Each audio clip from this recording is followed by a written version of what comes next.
Hi, and good morning, and welcome to episode 9 of the Shakopee Chamber Podcast. I want to thank our fabulous sponsors at St. Francis Regional Medical Center. Without them, we would not have been able to launch this as a pivot move to survive in the age that is COVID. So we're very grateful to them. They've been great friends of the Chamber for many years. And right now they're open and ready to keep you healthy with urgent care locations at Southbridge and their express care locations at both the Shakopee and the Savage Hy-Vee stores. And if you're worried about the wait because time is short, don't worry about that. Go to stfrancis-shakopee.com to check in online and to see the current wait times. They could not make it any easier to keep you and your family healthy. And it's important that you keep that up. They're safe and clean and ready to serve you. So we thank them very much. As I mentioned, we started this podcast to keep our members informed about important, timely, and relevant topics that are important to them and their business. And today we are going to highlight a local businessman who's known around the world for his fashion, but we get to claim him as our own. Today, our guest is Shakopee's very own Christopher Straub. Christopher, thank you for being here and welcome. Thank you. Happy to be here. This is incredible. Well, we're doing what we can to keep it We're going. all doing it. Yeah. Right? Yeah, it's definitely a pivot and punt kind of deal. So Christopher, I want to talk to you a little bit about your background. Right. People know you from the TV, but let's talk about where Christopher Straub started. Where are you from? What got you interested in fashion?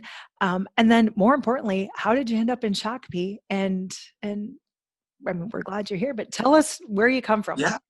Well, I was born and raised in Edina, but my family was in Shakopee, and so, like my mother's side, and so I just went through normal life, I guess, in Edina, and then started moving around the state and even out of state. When I came back, I wanted to be closer to kind of my home roots. Actually, what I was doing was I was going to build a house, and I was looking at building a house in Eden Prairie. And I realized building the exact same house in Shakopee was like $80,000 less or something ridiculous. And so I built here to be closer to my family, and then all this stuff sort of took off. But my mother is a Weckman, and her mother was a Kerber. So if those names sound familiar, then we're probably related. Well, there you go. Well, yeah, County Commissioner Barb Weckman-Brecky is a good friend of the chamber as well. So you guys are probably cousins, and I can't believe I didn't even know that. Well, it's funny. Yeah, like I would do meet and greets or appearances surrounding the TV shows and stuff like that, especially around Project Runway. And people, the most common sort of connection that people would make is they say, "I'm your cousin," and I would go, "Probably," like, especially if you're from this area. Oh my gosh. I find that true about a lot of the family names here in this community. So that's interesting. Okay. So you mentioned Project Runway. You were a fan favorite on season 6. And honestly, like as I was kind of doing a little research, and we've done some stuff together, and I'm wearing my Inside Out Bear pin today. There you are. Yep. So, little design. Yes. So, looking at all the stuff you do, I mean, dear God, Christopher, you are a designer, a TV host, an author, a philanthropist, a husband, a father, a hobby farmer. You raise ducks, and and I'm sure I'm missing something, but good Lord, you make the rest of us look lazy. But I just lack focus. I mean, I think that could be said as well. That could be some criticism, is that I don't sit still. Well, it seems to be working for you, but I want to talk about Project Runway. Like, how did that all come to be? So season 6 was when? How many years ago? We filmed it in 2008. It didn't air until 2009. So when we taped it, I was 29. So that's 12 years ago. Okay. So were you doing fashion? I mean, like, where was your fashion career prior to that? So the short answer is no. I mean, but I was a designer. I was doing shows. I was more interested in like inventing clothing, like less of just like making clothes people would wear. And so I was doing more artistic stuff. And then I also had like a men's underwear line. Like I was taking recycled t-shirts or vintage t-shirts and making them into underwear, and like I really had a great business as that. And I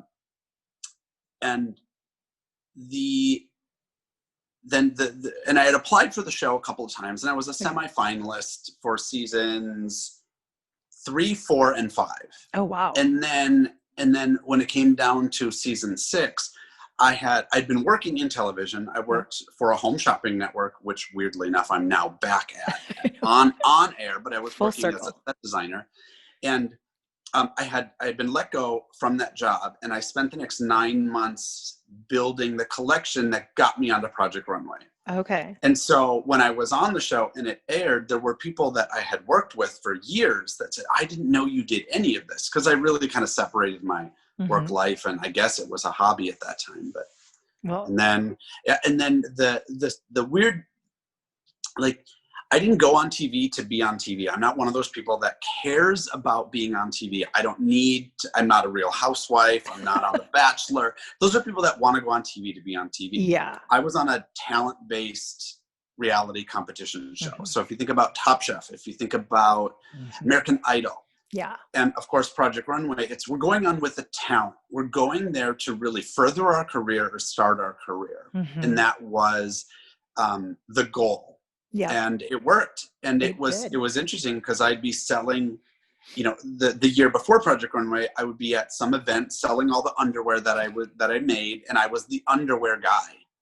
And then quite the after moniker. Project Runway, people would come to my same booth, and they would go, I loved you on Project Runway. Now this underwear, like last year I bought some, but it was a different guy selling it. And I go, no, that was me, but you didn't care it was me. You just cared about the product. Yeah. So that was kind of an interesting thing, where now all of a sudden the name of my business had to be the name of me. Yeah. Before it was called Cricket Syndicate or Cricket Underwear or whatever. I think you should have gone with the underwear guy. That's catchy. Yeah, the underwear guy. That could have been a whole other business too. But then I had to really rebrand myself as me, because that was the reason why people were now even more interested in the products that I was making. Yeah, for sure. So you finish, you don't win, but you finish strong. Like you were in the top. Yeah. Like a 4th place or whatever, because I was eliminated the episode before the finale. Yeah. And then they brought me back to help sew the final collections for the finale. For the winners. For the winners. So, okay. So you go there with the goal of launching your business, and it works. What brought you back to Shakopee? Was it just that strong of a family tie? Because I would think that wrapping up that show, you had other options. I mean, New York, Paris, wherever you go. What brought you back here? Well, I had opportunities even before the Project Runway part to move away. I had gone and done interviews for designers in Hollywood, and they had offered me jobs. They showed me my office. Out the window was the Hollywood Hills. Oh my gosh. Like but I turned that down. I didn't think that, because I learned in kind of my high school, I guess, I liked being the weird fish in the small pond. Yeah. Because there's too many weirdos, too many weird fish in a big pond. And I feel like I would get lost in a world like that. And so I kind of liked this, smaller, more semi-rural, life. And it really paid off. And it really actually got me some of my sponsorships and my endorsements and all that. I teamed up with Maurice's a couple years ago, and they're the leader in small town fashion. And so they saw me on the show and said, this guy is touting small town. He lives a small town life. And he realized, we can all do business. We're just on our computers and we're doing it digitally. Yeah. I don't have to go, like right now, I mean, before this interview, I was emailing a factory in China. I don't have to go there anymore. That was life before technology. Yeah, you were kind of the trendsetter in that. Now, your line at Maurice's, that was a philanthropic line, correct? Like the money. So tell us about that. I still made some money. Well, good. I'm glad. Yes. But really, there was a give back portion where, as part of my contract, I was designing pieces that were going to sell for charity, and we raised. Oh, I have to look back at my numbers. I think we raised over $400,000. Yeah, that's what I read on like the American Cancer Research Fund. Yeah. Maybe, I mean, it was incredible, and that was just from a handful of products, like stuffed animals and little what we called a hope bracelet. Every year they did. I don't think they do it anymore, but every year they did what was called a hope bracelet. And so then I came in and did my take on it, and 100% of the proceeds go towards whatever the cause was. Yeah. I think it was American Cancer Society. Yeah, I think I read that too. I mean, that's incredible. I mean, so again, you're doing what you love and you're changing the world. You're making a difference in people's lives. And that's, Trying. you know what, but that's what we should all be doing. And you're living it. Did I read that you also designed yogurt cups for Yoplait? Oh, yeah. So Yoplait said they wanted me to redesign their packaging for Target stores. Yeah. And so I redesigned 6 flavors for them. It was 3 original and 3 light. And I redesigned the packaging full scale. And they even said on there, styled by Christopher Straub. And so you could go into Target and there was like a little header above the yogurt display that showed me.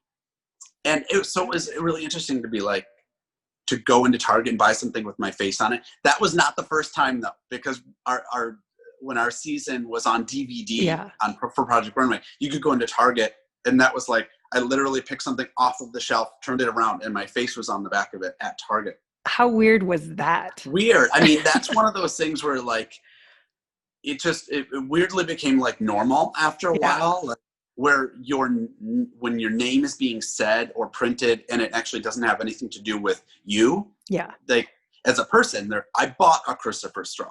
Yeah. I'm wearing Christopher Straub. That was one thing. I'm wearing a Christopher Straub today. You're wearing a Christopher Straub. Or when people said like, I remember having the weird reaction of someone said, I'm a fan. Oh. And I was like, of the show?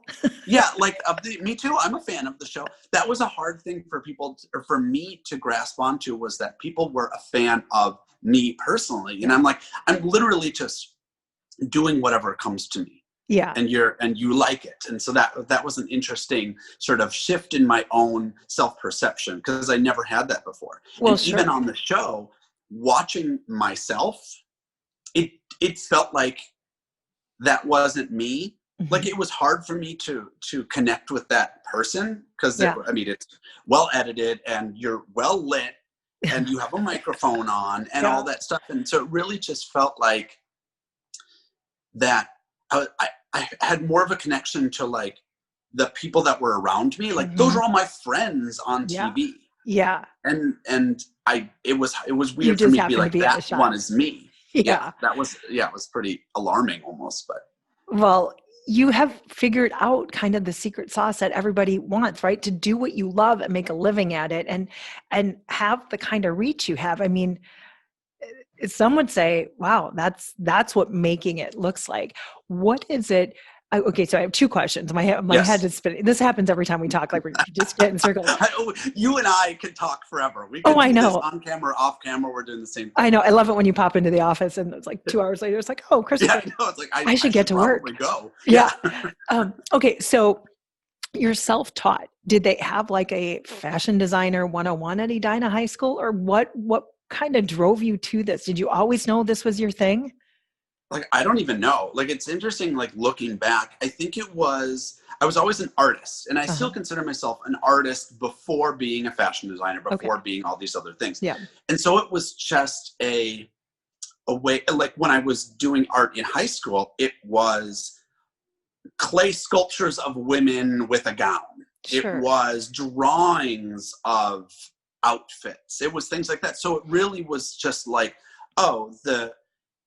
when I'm doing a sculpture, the medium is clay. Yeah. When I'm working in fashion, the medium is a woman. And so it really is, it just is the same thing applied in very similar ways. And it's just, instead of, getting your hands wet and sculpting with clay or sitting down and drawing and erasing and drawing, it's applying those same techniques to the body as a canvas versus the paper as a canvas. Yeah. And you just came into this world as an infant with these skills and talents, and you just started doing this? Well, and my mom was an artist. She was an illustrator. She was a sculptor. And so she would, way back in the day before digital photography, especially in printing, catalogs, like the Dayton's catalog, had illustrations. Yeah. And so she was the one doing those illustrations, or it would be a combination of of digital photography and illustration. And so I remember like in the 80s, like she would come home, she would get the dresses, whatever she was supposed to draw, and she would hang them up in the kitchen. You know how we always had that, like we all grew up with like the basket that hangs in the kitchen with the bananas. Yes. She would hang it on that the fruit basket, and she would draw draw the dress. It out, yeah. And when she was done with that, she would put that aside and put up the next dress and draw that. And those were the ones that would be in advertising or catalogs. And, so exciting. So you come by it naturally. So I mean, your story is wildly impressive, but I'm going to embarrass you a little bit now because, from, if that's even possible, but you really are, like, as I've come to know you over the years, you are a very humble human being, but, you do the TV shows, you're probably still friends with Heidi Klum, you're on Yo Play Jars, you're everywhere. People know who you are. You have celebrity status, but when this pandemic hit, you took your skills and you sat down and you made masks. And when our frontline caregivers could not get PPE, you were at their door with masks, donating them. When I told our sponsor, St. Francis, that we were going to have you on as a guest, they got very excited. And they were so quick to tell me that you were one of the first to show up at their door with masks when they didn't have them. And you kept coming back. And that, I think, Christopher, is more impressive than anything you've accomplished from a celebrity status. So is it like you're just that guy? So like you've achieved this status, you take your skill, you take your God-given talent, and you make a living at it, which is everybody's kind of like, that's the secret sauce you've discovered. Everyone's goal. Yeah. Yeah. Right. And very few have done that yet. When, it hits the fan, you're there saving the day. What pushed you to do that? Walk me through, like, were you just sitting home with?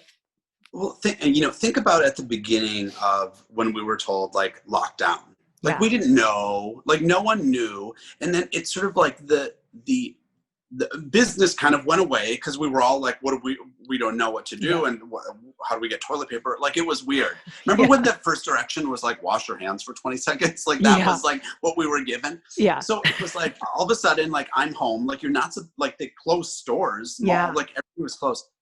And so I thought, I got to do something, like we have to do something. And so it was so fascinating. And like, yes, you can apply this to me, but this is the story I tell too. When hospitals were in need, when people were in need, when care facilities were in need, the factories couldn't react. Overseas factories, domestic factories, they can't react fast enough. It was designers, it was grandmas, it was anyone with a sewing machine, anyone with a level of skill, anyone with a needle and thread. Watched a video, downloaded the pattern, did whatever, and we all came together in such a way, and it made it so easy because, speaking for myself who made masks and did donations at St. Francis, it was so easy. They had figured out, like, in order for us to welcome people, we have to make it easy. And there was signs saying, drive over here, and you hand it off. And if you wanted to record your name, sometimes I did, sometimes I didn't, because I didn't want to be a weirdo that's like, it's me again.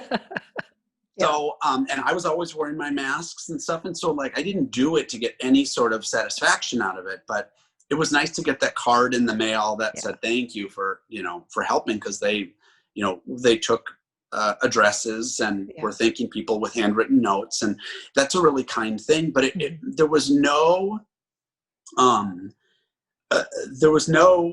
will beyond we're helpless and I can do something. And what's really funny is the masks that I started making, especially for them, were just the masks that I had, or the fabric that I had in my studio. I don't quilt. So like, I didn't have a lot of cotton, like all the quilters know, like, they have stacks of cotton. Like I had like neoprene and upholstery and vinyl, like nothing that would work for a mask. Vinyl is not very breathable. No, don't use vinyl. So the only fabric that I had was like, I custom designed this fabric years ago and had it, and it was beautiful. I went to the grocery store or whatever and bought hydrangea or Bachman's. Bought hydrangea, took them to a photographer, photo styled these hydrangeas and these leaves and created this digital print and had it printed. It was like $60 a yard or something ridiculous. Oh my God. And it just happened to have like scraps of that material or even a couple of yards. And so those first masks were like literally couture, hand created, Christopher Straub, like they were, I mean, truly designer masks, just because that was the only fabric that I had. Yeah. Oh my gosh. Well, who better to receive those than those on the front line? But wow, so fun. And you said, you didn't do it for, the celebrity or to get noticed. And that's what makes it so beautiful. And, I think that is a lesson that we could all learn, because you're right. We all were like, what do we need? What do we do? What can we do? What are we doing? What does life look like? Yeah. Yeah. And I've been so inspired by the stories of people who've pivoted their business to do that. I mean, you went from making handbags and designer gowns to masks to keep people safe.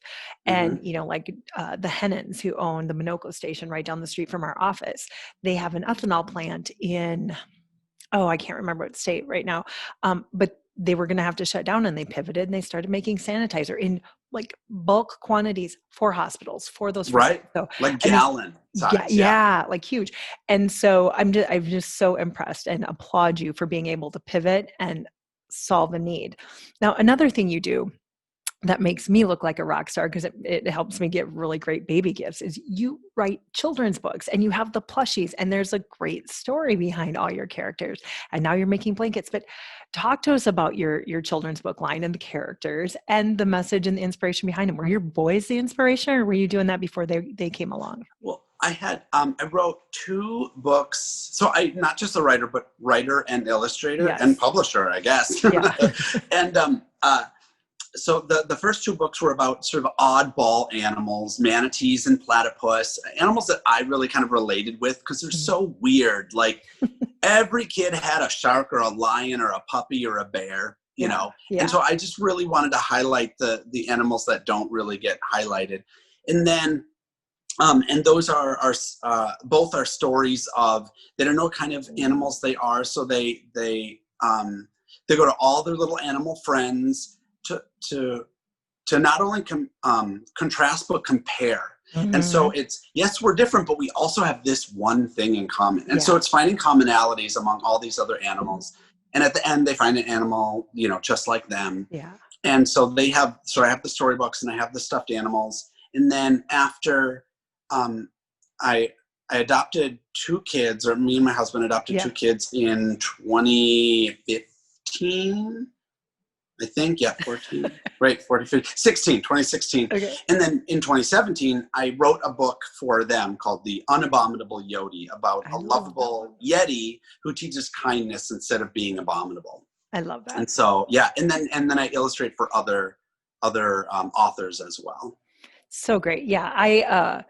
That's my go-to baby gift now when friends it's such have babies. An easy gift. Well, and it's such a fun story. It's like bookshelves. And, Well, and I'm, everyone goes and buys the baby clothes, and in 10 minutes they've outgrown it, or it's not seasonal. I mean, I can't tell you. So one of the things you and I have in common is our big heart for adoption. We both grew our families through adoption. Mm-hmm. John and I adopted our daughter Grace from. She was born here in St. Francis. And that was before I even worked at the chamber. But so we started our family through adoption in 2009. And I've been volunteering as an outreach facilitator for the agency we went through. And I just think it's such a great gift. And I love watching your family on Facebook. Your boys are adorable. And I've had the pleasure of meeting both of them.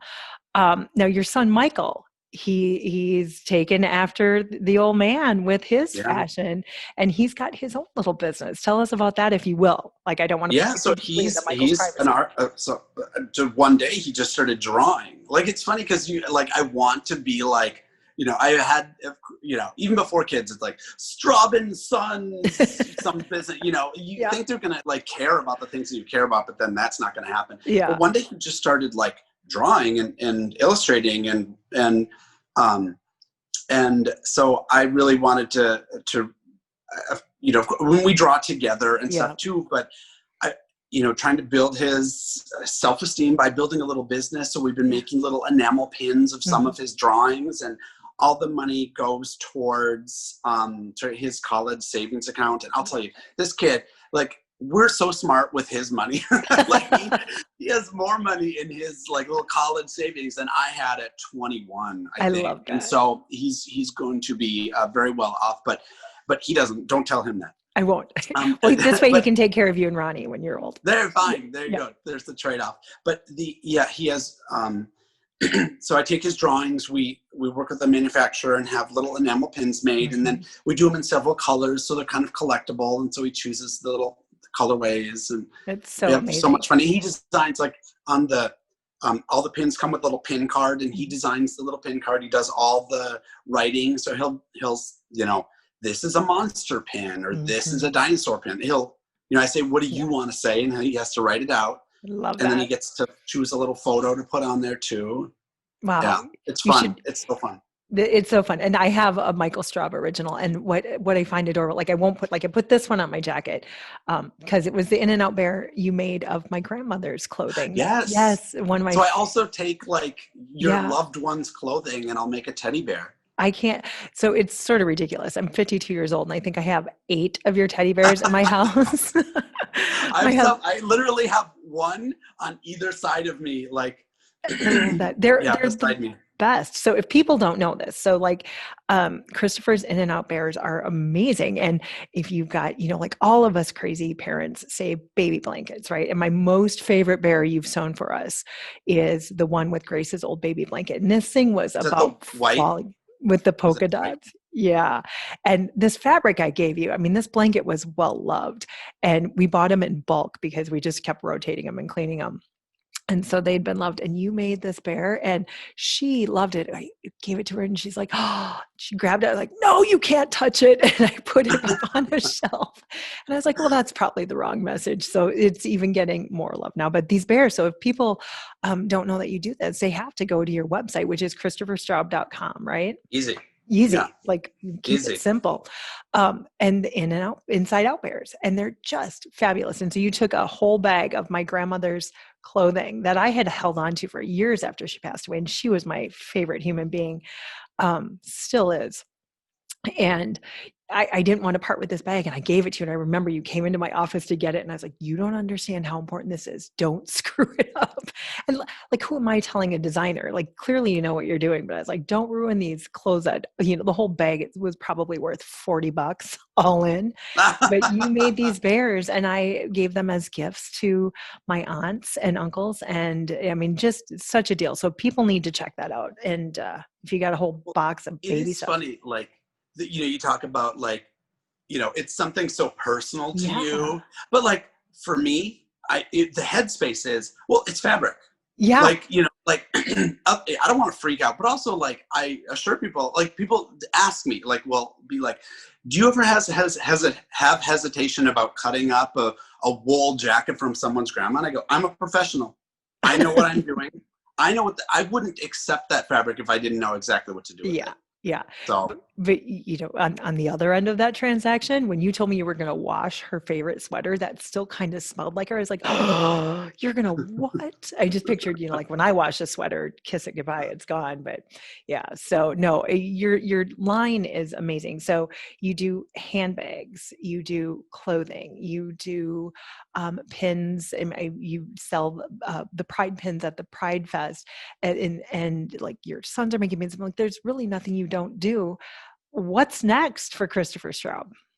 Oh, good question. Well, I am getting back into the handbag line, which people loved, but I kind of backed away from that for a little bit because of when I was doing that, I had sort of business partners and we had warehouses and all that stuff. Can you imagine like trying to manage thousands of handbags and stuff going in and out? And so when I bought my business in probably 2011, maybe I bought it from my business partners, and then or maybe it was a little bit after that, but I separated from the big things. I was only doing, books are easy to store and stack, wallets are easy, but now this fall I'm coming back with a whole nother leather handbag line. So awesome. Duffel bags, leather backpacks, leather crossbody bags, because that's kind of the new silhouette now. Yeah. And